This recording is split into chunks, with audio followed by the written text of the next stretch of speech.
জীবন্ত পুঁতে রাখা হলো ছেলেকে। অপরাধ? নিজের জন্মধাত্রী মায়ের গায়ে হাত তোলা। দেখুন, পাপের কি ভয়ঙ্কর শাস্তি। দৃশ্যটি কোনো সিনেমার নয়। মায়ের গায়ে হাত তোলার অপরাধে এই যুবককে কোমর পর্যন্ত মাটির নিচে পুঁতে রেখেছে ক্ষুব্ধ গ্রামবাসী।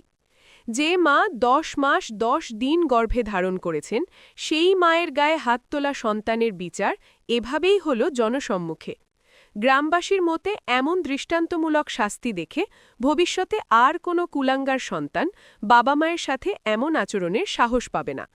মা বাবা হল আল্লাহর দেওয়া শ্রেষ্ঠ নেয়ামত। তাদের অপমান করে পৃথিবীতে কেউ কখনো শান্তি পায়নি, এই যুবকও পেল না। গ্রামবাসীর এই বিচার পদ্ধতি কি সঠিক নাকি বাড়াবাড়ি? আপনার মতামত কমেন্টে জানান, আর ভিডিওটি শেয়ার করে সবাইকে সতর্ক করুন। নিত্য নতুন নিউজ আপডেট পেতে লাইক, কমেন্টে এবং শেয়ার করে রোজ খবরের সাথেই থাকুন।